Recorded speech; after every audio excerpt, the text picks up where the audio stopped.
And we are live. Hello, everybody. Thank you for joining us, whether you're joining us live or whether you're joining us later on the recorded version.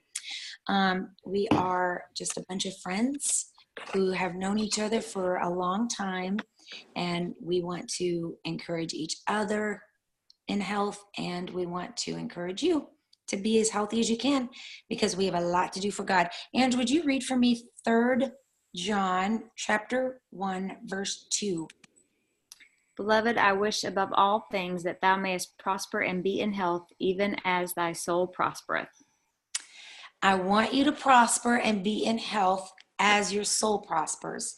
It's very important. The most important part of us is our eternal self, and it's very important that our soul is prospering. That our health, our body prospers, even as our soul prospers. A lot of times, we get our eternal direction, and we forget about keeping our body in shape to fulfill the eternal direction God's given us. If our body's not in shape to fulfill it, we're stuck. So it's important that we focus on our body. And I want to say this, and then I'm going to move on to some things Zach has to say. But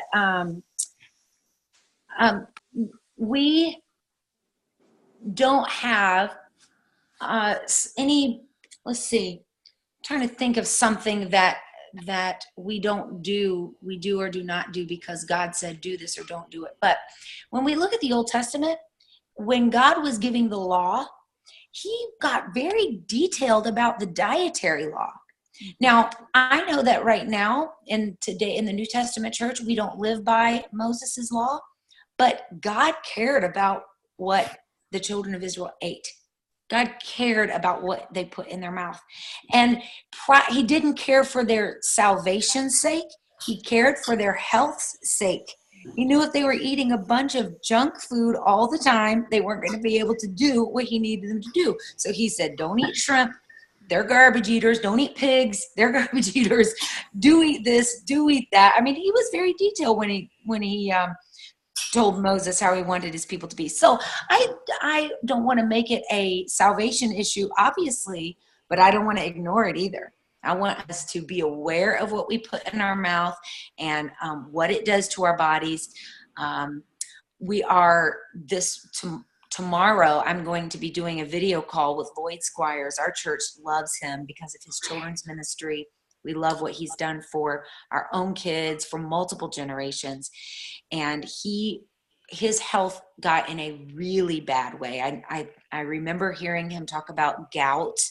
I remember hearing a heart problem that he had. I don't remember all the details, but suddenly I see this man and he is bouncing around like he's 40 something years old with children running up and down the aisle. I mean, he's running up and down the aisles. The children are just watching him buzz around and go. And if you've been at Soul Cyber, you've seen him.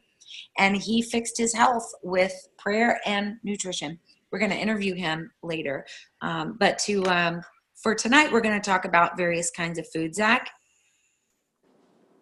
Okay, so I just want to kind of share with the group a little bit of my personal growth and development, and how in the form of just how I became knowledgeable of eating right and the benefits of it. As a teenager, of course, I had plenty of bad habits. I loved sugar. I never felt like I got enough of it. I was always looking for the next gooey snack or Snickers or soda, that kind of thing. But one of my first jobs that I had was working at our local YMCA, and just being around that environment, I became very aware of the effects of poor nutrition and the benefits of good nutrition.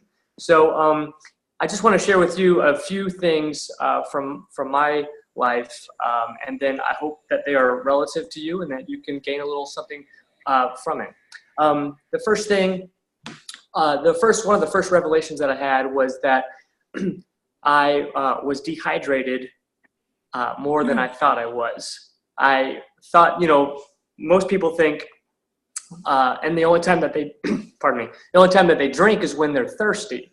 What we don't realize is when we are thirsty, we are already way dehydrated. We were already way behind the 8 ball.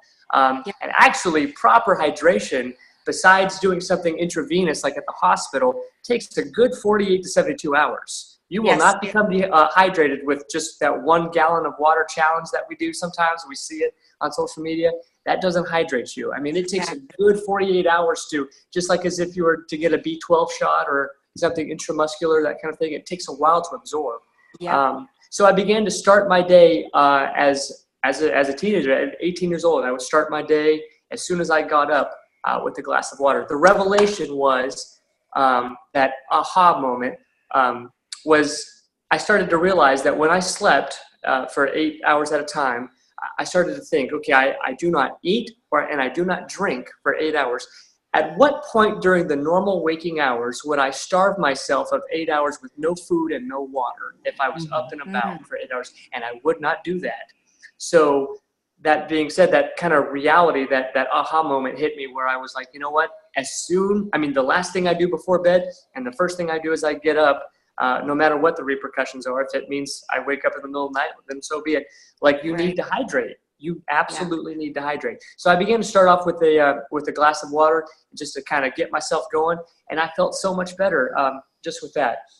Quickly, it kind of my development was in different stages. As my focus as an older teenager, young adult, I was more focused on how to prepare my body for recreational things, going to the gym, playing sports, having fun.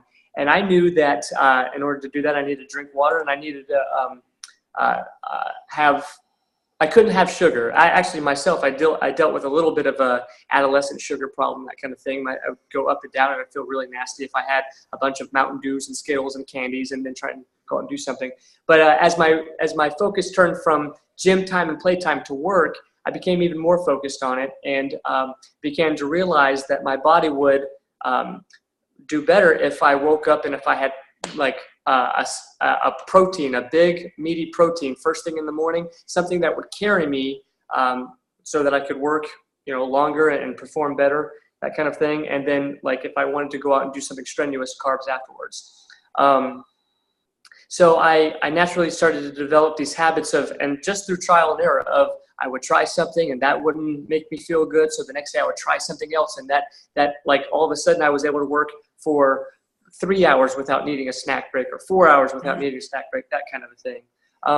So as I developed, it went from there's a natural progression between like me being focused on self, of just doing what I want to do with gym time and recreation. And then it became, okay, how can I perform my best at work without that 2 o'clock post-lunch, like nod off, 2:30 when we're struggling and we run for the coffee. But again, that can dehydrate us too. That can rob us of the necessary hydration that we need. Yeah. And then it became more focused on ministry. Like, case in point, I interpret for our local deaf people at our church, and on Sundays, which can already be a long day. By Sunday night at 8 o'clock, if I've been interpreting a very excitable service when the Holy Ghost is moving, I am absolutely spent unless I prepare before. And I've made a purposeful decision that I'm going to spend Sunday, the in-between, preparing myself, whether that be a short nap, but a lot of it has to do with nutrition. I can't eat a full meal before. I need to, have simple low sugar snacks so that I don't spike and my hands are flying this fast, and then all of a sudden I tank, that kind of a thing. So there was this natural progression. And what I wanted to share ultimately with that is that there will be a progression for you guys as well. I talked about in the intro with our presentation of, most of us think that we have to do everything cold turkey right now. We need to absolutely make this ginormous change, turn the ship right around and make it go that way. But just like with me, there can be a progression for you guys as well, where we just troubleshoot, we pick and choose and find what works for us, so that we can get from how we can live every day to how we can work better, and then also how we can perform at our, serve in the kingdom and work at our ministry a little bit better. So yeah, there is an app called Fabulous, and it's definitely created and geared toward women, toward girls, toward the female, because it's pink and it's glitzy. And of course the name is fabulous, but it does what you're talking about, Zach. It's a habit developer. And the first habit it requires is that you drink water when you first wake up. The second habit it requires is that you eat something when you wake up. So now you're drinking water and you're having a breakfast food when you first wake up. So yeah, I mean, these are what you're talking about are absolutely foundational. They're foundational to, building better health. Teresa, so while we're talking about things that we put in our mouths and habits, when I was in my 20s, you were the first vegetarian that I knew personally. I had heard these ideas of what a vegetarian was, but I was in this little country town and not everybody was vegetarian. We were meat eaters. So what is being a vegetarian? How did it help you? Why were you a vegetarian? Well, I transitioned into a vegetarian lifestyle after I ended up being diagnosed with high cholesterol, and I thought it would help me with lowering my cholesterol. So that started my journey. So for me, and looking back, I can see how God orchestrated that to where I am now. But I started my vegetarian lifestyle with that mindset there. I really didn't know a whole lot about it, except that it seemed like a well-rounded way to eat without eating meat. And I knew that was going to be difficult because my family was all, meat eaters. But for me, I needed something. I knew in the long run, if I was going to be able to take care of my family, I'd have to have optimum health to do that, which meant I needed to get control of the cholesterol so it wouldn't spin off into other bad things that would happen down the road. So I started with vegetarian. How old were you when you had a cholesterol problem? 28, 1 years old, 28, 29. That's young. Okay. That was very young. So I started, and I went to the library because I didn't have a computer at the time. So that's what you do. Went to the library, checked out books on vegetarianism. Hardly any of us had computers at that time, Teresa. And I read as much as I could about what a vegetarian was and how bad meat was for you, because you'll always have that. And I did what I could for the time that I had, and it worked really well for me all through my, like from 28, 29 all the way to my 30s, and then whenever we'd go somewhere, people would ask, well, how do you cook? Do you cook 2 meals? That won't work for me. And it really just depended on, how supportive your family is. Yeah. Yeah. I did make some vegetarian meals that my kids didn't like and my husband didn't like. So when that happened, I just decided I'm going to make food. I'll just make family food, and my food will be different. Mine will be without meat. I'll just be creative. And that was, I didn't do it because I wanted to save the planet. I didn't do it because I didn't want to hurt Bambi or, anything like that. I just didn't. For me, it was all about just a health reason. Did it help your cholesterol? It did. Mm-hmm. This week, somebody was talking to me about somebody in their family is trying to eat vegetarian right now. But in all fairness, I don't know if it was because I didn't eat meat, because my cholesterol's fine now, and Lord have mercy, I eat plenty of protein every day, animal source. And I don't know if it's from that or from the fact that when you become a vegetarian or decide to go on that lifestyle, it is the lifestyle. So you won't just automatically grab a bag of Fritos or Doritos or, a Twinkie or those wonderful little Hostess coconut balls that you can get in a package that are yummy. Right. You start thinking more mindfully about what you're going to eat and what you're going to put in your body, and what it's going to do to you afterwards. Not just how it tastes. I look at food like, is this taste worth how I'm going to feel after it's processed in my body? That's how I look at everything that goes in my mouth. How am I going to feel after I eat it in 10 minutes, in 20 minutes? You still feel that way? Absolutely. Probably So- more now Mhm. than ever. Okay. Yeah. Yeah. Well, is that sort of your MO too? Like you think about the process of the food, like the fuel of it rather than the taste of it, or do you focus on taste as well? Me? Yeah, and no, Angela. Oh, I focus on the taste as well. Now there are times like lately my morning snack, I have to eat breakfast at 4:30 in the morning. And so my morning snack at 8:30 has been celery with ranch dressing and cheese, which is really not something I want at 8:30 in the morning, but it's just the best thing and combination for me. What And would you want at 8:30 in the morning? I'd probably want another breakfast. Okay.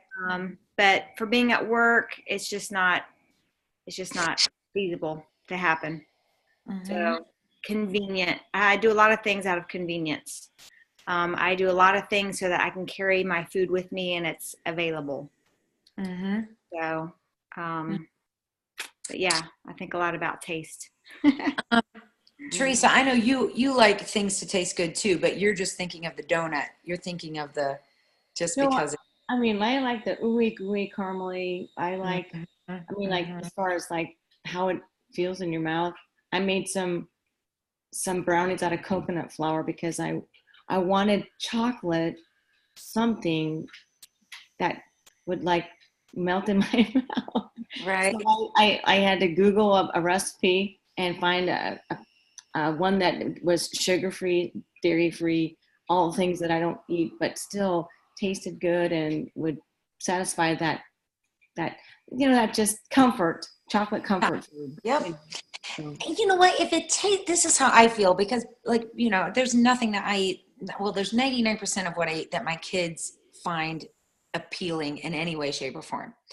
But if it tastes good to me, that's what matters. I'm not trying to convince the world that my food tastes good. It tastes good to me. So whether it's made out of coconut flour or stevia, or if I like it, fine. I'm not trying to feed an army. I'm trying to feed me.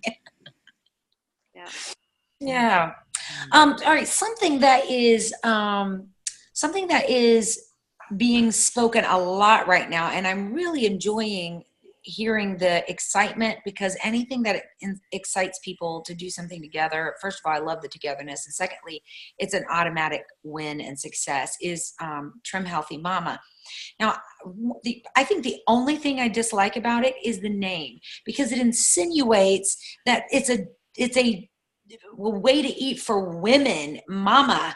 And even like the fact that it's mama insinuates that young girls wouldn't be engaged or like it or, anyway. But I have had, I did Bible study at Ashley Wicker's house all through September and October. And those are the dishes that she fed everybody every week. They were delicious. I mean, they were so yummy. So it certainly is not lacking in taste, that's for sure. And I've asked Rita to be on here to talk about Trim Healthy Mama. Tell me what's the point of Trim Healthy Mama? Is it weight loss? Is it nutrition? What is it? Really a combination of the two. Okay. Most, of course, focus on the weight loss and have seen great success with it. The underlying principles really are to abstain from sugar and then to separate out, not completely eliminate carbs, but learn what the healthy carbs are and then separate your healthy carbs and your fats.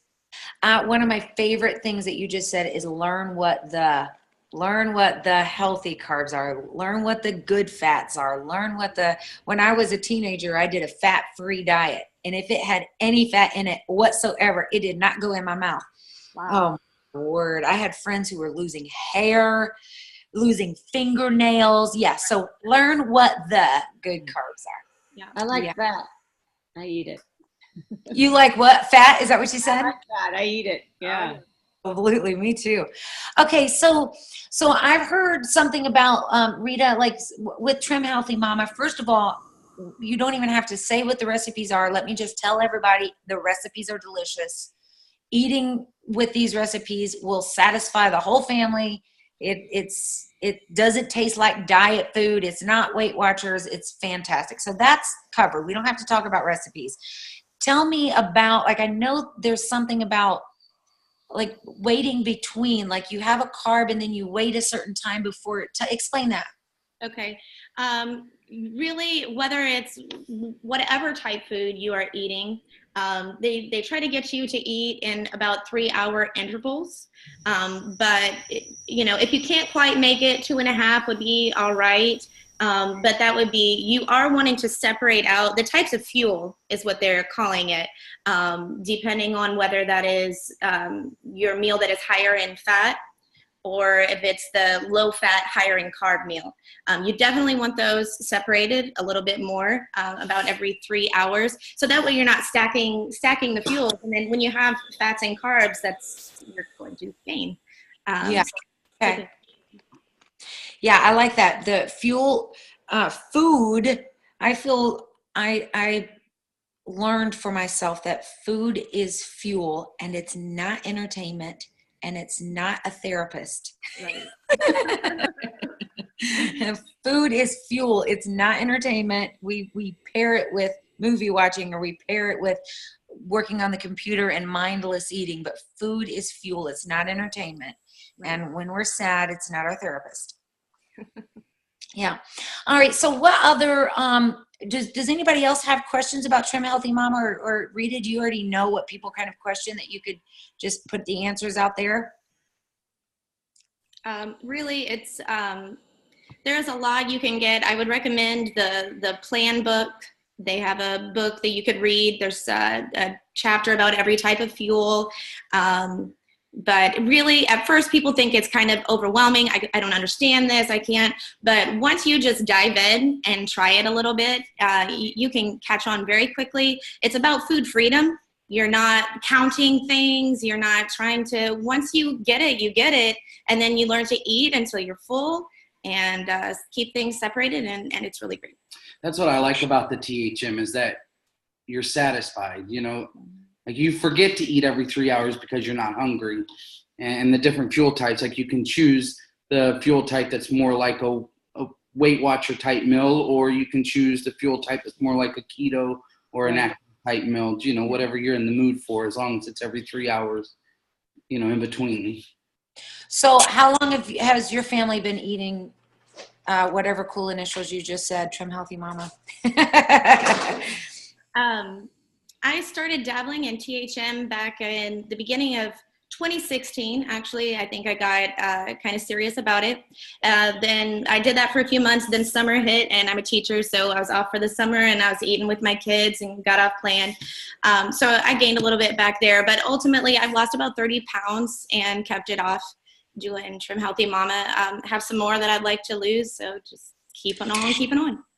Just to help others who are currently doing Trim Healthy Mama and others who may join it, know, like, so what were the pitfalls that you had during the summer? So does that make sense? Like what were the pitfalls, so that other people, when they get busy or when life gets off schedule, how does a person stay on this method? Really, for me, it was more about, like, I'm just with my kids. It was instead of finding the convenience in the Trim Healthy convenient foods, which can be honestly a little bit more difficult. They don't recommend a lot of just store-bought foods that you can go and grab, and being more, on the go with the kids and doing things. I kind of fell into the pitfall of, all right, we're driving through here, whatever, I don't feel like a salad today, that type of a thing. Right. So, I mean, basically the bottom line is that whether you're doing vegetarian or whether you're doing pescatarian or whether you're doing Trim Healthy Mama or whatever, we're not supposed to be doing fast food all the time, and we're not. So this just falls in the same line with that. We should just be eating healthily. Okay. All right. Yeah, that's very cool. Anybody else have any questions about that? Angela, are you doing Do you do Trim Healthy Mama at all? I have been doing Trim Healthy Mama. I started it back in July. I had heard about it from Danielle actually way before that, and it just seemed, I Googled it and it seemed very overwhelming. And I was like, that is just ridiculous. So then I talked more to Rita about it, and I bought the book. And when we went Bible quizzing trip, I read the book and really took notes. And was having a lot of hypoglycemia issues. And I had tried all kinds of stuff. I'm very aware of what I eat. Yes, I know, I know about fats, I know about carbs, I know about proteins. And I would try, okay, I ate this morning. And like Zach, I'd see how I feel. I ate this and I'd see how I feel. And I was just getting nauseous. And I'm like, my Lord, I just ate. What is wrong with me? Mm-hmm. And I was having to eat all the time. But I wasn't pairing my foods with proteins, my snacks, all my food, all my meals, but not my snacks. So I'd have like a handful of almonds, which is like 180 calories. And I'm like, but I've eaten 180 calories. I should be fine, So I started realizing I have to have a protein every time that I eat. And so I started dabbling into it then back in July, and I really loved it. I felt great. And then again, over the holidays, I just kind of, before that, I tried, off and on, I've done keto in the past too. And I had kind of dabbled into that some, but I tell you, getting into keto was just so hard for me, and to stay on it. So keto was hard for you? Yeah. Gotcha. Okay. Yeah. And with Trim Healthy Mama though, I really feel like I do eat keto except for my first meal of the day. My first meal of the day has carbs, and then the rest of the time I eat pretty much keto. But don't stay in like ketosis because I get carbs. But I'm not doing it for weight loss. That would be my next question. So Rita said that a lot of people do it for weight loss, but you don't need to lose an anything. So what's your purpose? What are you getting out of it? Just that I feel good. Okay. I like how I feel like I'm in control, that I don't have to worry in 2 hours I'm going to be starving. I have to make myself remember to eat, and matter of fact, I probably eat more like every 4 hours. But then it's kind of like, oh, cool, I get to eat again, and I like how the fact that you can go off plan and it's easy to get back on plan without feeling like you've totally blown it. I can go have ice cream with my kids if I want to, every once in a while, but for the most part, I don't know. It just gives you so much freedom to have some carbs and to have some fat and have some protein. But I don't really know how to explain it. I just feel so good on it. But like I said, I think because I eat more of what they call the S meals, the keto type meals, that might be why I don't lose weight on it. I can probably lose weight like that. And also I don't count my calories, and, I eat whatever I want to eat. That's because you're already like that. I know. I actually felt like I have healed some through it. I've gained weight, which I needed to do. Awesome. Yeah. So I really like it. Let me ask a basic family question. So we know earlier Teresa was saying that when she was practicing her vegetarian lifestyle, that she would just cook separately. She would cook for the family and she would cook for yourself. Rita, you're cooking this way for the whole family. This is just how they're eating. Is that correct? For the most part, yeah. There are some things that I'll do just because I know that they will enjoy it. I might make I have a Big Mac salad that I'll make. I make my own dressing, do the hamburger, the salad, the whole 9 yards for us. But I know for my boys, that's something I used to do a Big Mac casserole for them before. And so I'll go ahead and do that in an 8x8 pan, put the croissant rolls on top. That way they still feel like, they don't feel like it's diet food all the time. Gotcha. I see. And Ange, what is your deal with your fam? Do you cook? What do they eat? Do they eat differently? Do they? No, because really it's like I've always eaten. I really haven't changed much what they eat. Like at night, we've always just eaten a meat and a vegetable, and that's pretty much what we still eat now. Okay. We don't tend to eat carbs toward the night anyway. They eat oatmeal, they eat fruit, they eat pretty much what I eat. Logan, maybe, they might get hot dog buns, something like that. But really, they eat what I eat. Okay. made no changes for them at all. Mhm. I like for me that it's made myself more aware. Austin actually started at the beginning of the year saying, I think maybe I should cut back on my sugar a little bit. I think I'm having too much, where they never really thought about it before. But Right. because they watched me for so long, it's actually helping them, helping Right. me help them become Yeah, very cool.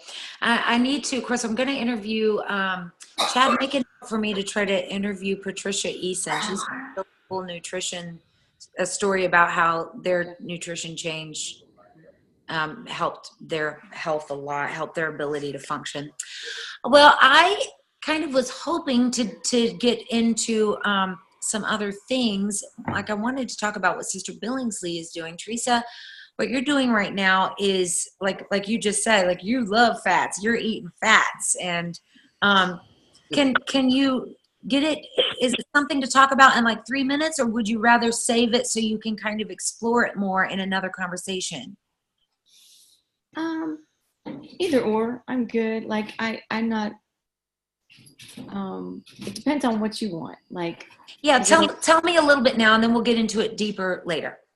so I started in vegetarianism, but now I'm where I'm at now. But so everything, like everything has a point. Like I heard somebody tonight at the basketball game say, I reference everything to a date of this in mind, and this person had this event happen in their life, so they always point back to this event. Same with me. I reference everything to this date in mind, and my particular date was my pneumonia. How well have I felt since I've had pneumonia? When was that? March of last year, but I had it for 8 weeks. Anyway, and even before that, I always had pain in my body. I'm going to say this just put it out there, but I've met people that would say, I have never had to take a Tylenol, or I don't take pain medication, and if you have inflammation in your body, pain is a sign of inflammation in your body, and if you have inflammation in your body, you just get rid of the inflammation and you won't have pain. And I was like, well, that makes sense if you get rid of the inflammation. So I'm saying all that to say, I started on a journey of taking away sugar out of my diet, because that's supposed to be the number one inflammatory thing in your body. So as I transitioned and healed from pneumonia, and I wanted to detox from all of the heavy metals I had been given through the antibiotics, I eliminated sugar, which led me into buying books about keto. I'm like, I'll try this. So as I transitioned into keto, I immediately felt like I had never felt that good in my life, even being a vegetarian. No pain, nothing. Wow. But it can be kind of restrictive, and I don't want to live from a place of restriction as far as that goes, only if it's self-imposed as a fast. But I didn't, I journeyed through that, and then I journeyed into paleo, and now I just kind of do a little bit of paleo, a little bit of keto, a little bit of trim healthy mama, and I'm still pain-free. So Wow. yeah, and I do track my macros only because I need to know how much protein I'm eating, because I wasn't eating enough. So I make sure I have at least 120 grams of protein a day, if not more. But that's the only thing that I do track, is to make sure I have that. My carbs, and keto rules are supposed to have less than 30 carbs a day. I have 75, maybe 100, but when you factor in the fiber, then it's back down to about 50, or 60. So it just depends. Wow. And my carbs aren't like your carbs. Like my carbs are all from kale has carbs in it. Who knew that? Right. Brussels sprouts have carbs. Who knew that? I didn't. Right. Until I started reading about it. But I really enjoy what I'm doing now, and comparing my pre-pneumonia body to my post-pneumonia body as far as pain. It's a 10, and I was like probably a 5 before. I was always reaching for the Tylenol or ibuprofen. Always had a headache, That is so amazing, Teresa. So it really is the Lord kind of just leading me in. Yeah, And I very, think very Trim Healthy cool. Mama is the best of, it sounds like it's like the best of paleo and best of keto. It sounds really wonderful. Yeah. Yeah, very cool. Zach, so you're the single guy on here. You cooking for yourself all the time. Do you have a specific nutrition pattern you follow? Like, is it, or you're just aware of foods in general? So you're.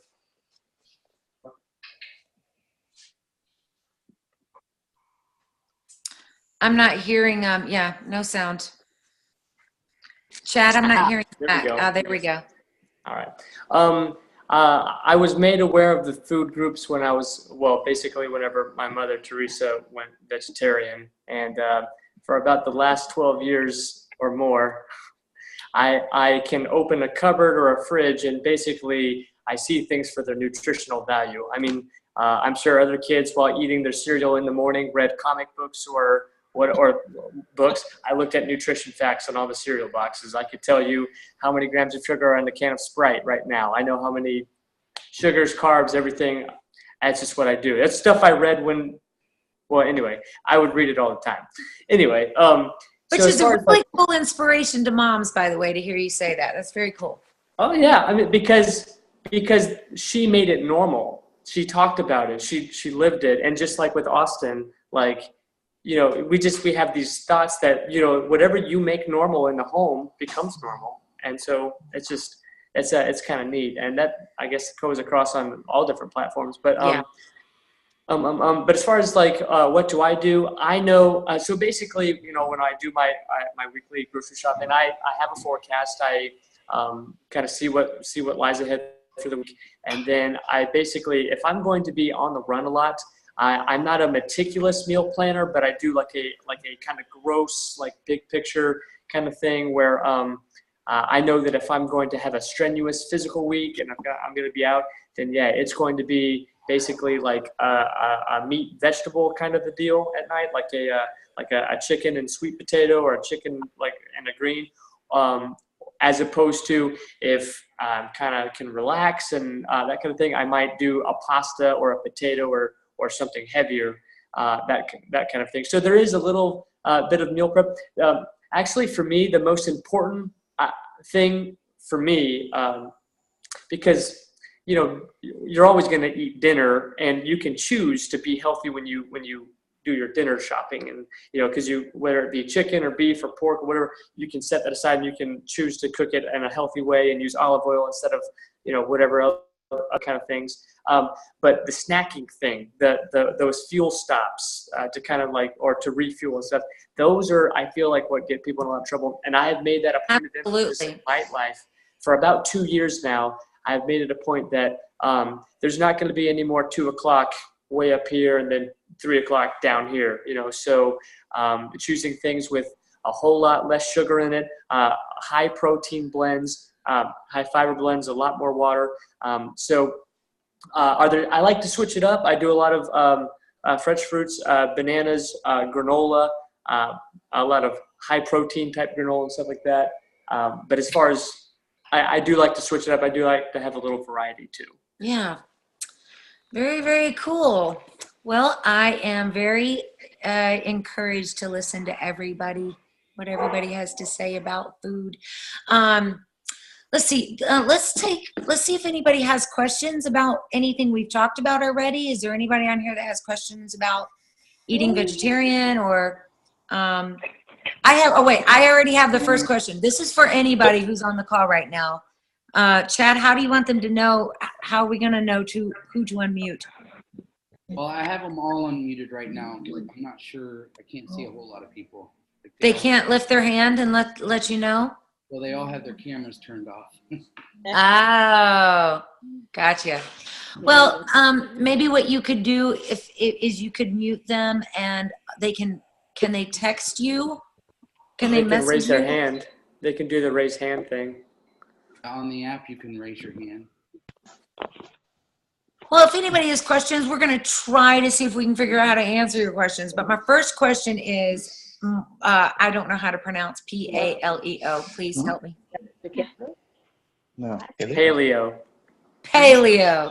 Paleo. For some reason, I say paleo. Paleo. It's all about paying up. Paleo. All right, my question's answered. That was easy. Anybody else have any questions about food? Can see them. Let's see. I'm seeing on the call O'Neill Williams. Does the Williams family have questions? Does the Mulholland household have questions? McClure. Let's see. Does the Hartman have questions? The Hartman. Booyah. Let's see. McClure. Sharon, do you have questions?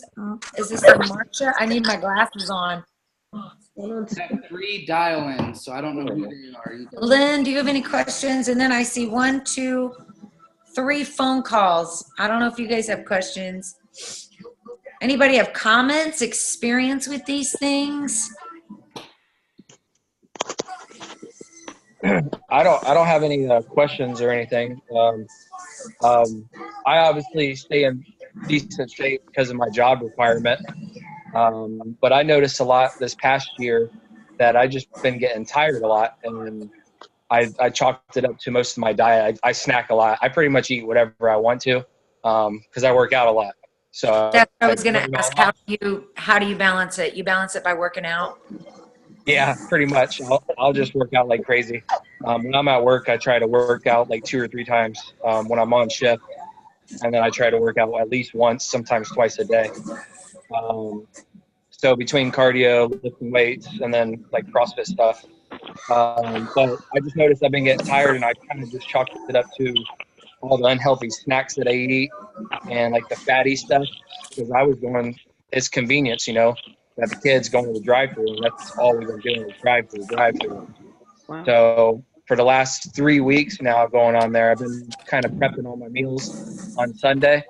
So I've been trying more baking all my meats and not frying anything and trying to stay away from the fast food. And honestly, tea, which Zach knows that, tea has always been my weakness because I do a 1.5 cups of sugar in my tea, and I drink that a gallon almost every day. So tea was my weakness, and yeah, it's horrible. But I have been getting off of that because I don't make a pot every day at work anymore, and I kind of just slowly just got off of it. Now it's more of I just got to have my at least 1 cup of something with caffeine, and then I'm okay. Otherwise, I get a headache. But that's it. So it was mostly just for me for not being as tired. So I can have the energy. It's very interesting that you equate your good health to your career, because when I was growing up, for some reason, firemen were not known for being healthy. I don't know if the industry has changed over time. I don't know if it's just your firehouse. I don't know why, but yeah, you guys, I'm always very very impressed that you guys. It's just like anywhere else you go. You're going to have your healthy people and your unhealthy people, no matter what you do. Hopefully the majority of the firemen and policemen are in somewhat decent shape because of their job requirements. But there are a few out of shape people, but for the most part, we're pretty healthy and in shape. Yeah. Well, you guys, you have it happening for sure. Yeah. I know my department. I'm ahead of the PT, so I PT all the new hires that get on. And then we actually just started a fitness committee, and we're going to start doing annual physical tests for everybody that they have to pass yearly. Wow. Cool. We're trying to work on it to become a healthier department. Yeah. So that's across the county or in a section? That's in the village's fire department. Wow. Very, very cool. Awesome. Thank you. Well, anytime you got something to say, pass it on. If you got to carry us out of a building, you might as well have us as in good a shape as possible. This is a good group. I was really excited that y'all were doing this. It's awesome to see other people getting excited about health and fitness. Yeah. Thank you. Anybody else have anything to add? Any questions? Let's just ask the panel here. Teresa, Angela, Chad, Rita, Zach. Anything in closing? I feel like we're good. All right, let's have a word of prayer and then let's get on our week and get stuff done. For the kingdom. Let's eat right for the kingdom. Oh, books. What you got, Teresa? This is a book that I read by, it's dating me, but Suzanne Summers. She used to have a TV show back in the day. I thought I recognized her name. But she wrote this book from called Toxic to Not Sick. And basically it's her journey through, she was exposed to black mold and how it wreaked havoc in her body and in her lifestyle and how she detoxed from it. And then it's a good source just to read and kind of get an Teresa, awareness. pause 1 second. Chad, can you mute everything? You. Except for, us and right now Teresa. All right, go ahead, Teresa. I'm sorry. Anyway, it's just a good resource that I read post ammonia, and it just brings an awareness of all the toxins that you may or may not have in your house and you don't know it. From cleaning solutions to shampoos to the air we breathe to plug your ears, Zach, the microwave you use and things like that, Back up off my microwave. Just kidding. But I mean, I'm not a guru, but it helped me just put another layer on my, I want to live a clean life. So I took a little bit of this from her book and I put it into my life, but it's a good book and I recommend it. Read it. From, let's see, toxic to not sick. From toxic to not sick. Okay, and Chad, if you put that on the website, that would be awesome. And Danielle Williams sent me a book that has helped her a lot with some sicknesses that she deals with, autoimmune disease. Yeah, I think she What's sent that me book? one too. I'll see if I can find it. Chad, do you have that book title? I'm not hearing you. No. Did I mute myself? I texted it to you. Oh, gotcha. The Doctor's Book of Food Remedies. That's Yeah. what There it you is. go. The Doctor's Book of Food Remedies. She texted Yeah. me as well. It's from the editors of Prevention Magazine. Mm-hmm. Yeah, so that's a book that people can look into and see if it benefits. There it is. See if it benefits what your needs are. And again, it won't be an advertised live video call, but I am interviewing Lloyd Squires tomorrow about his health changes and how he's able to do what he still does, which is absolutely amazing. Are you doing that on the Zoom? Oh, my dog is saying something. Yes, Chad? Are you doing that with Zoom or no? Yes. You are doing that with Zoom. Okay, cool. Which means I need you to help me because, we'll figure it out. I'll give you a link to go to and it'll automatically record. Okay. All right, let's have a word of prayer. My son and my dog are both saying, Mom, please hurry up. Jesus, we love you, and I thank you so much for filling us with the Holy Ghost. Lord, we are now a temple of the Holy Ghost, and you have put desires in us, ambitions in us, goals in us, and we pray in Jesus' name that you will give us wisdom and strength. Lord, you said if any man asks for wisdom, you would give it liberally. And we ask for wisdom for our bodies, wisdom for our health, so that we can fulfill the ministries you've put in our hands. In Jesus' name we pray. Amen. Amen.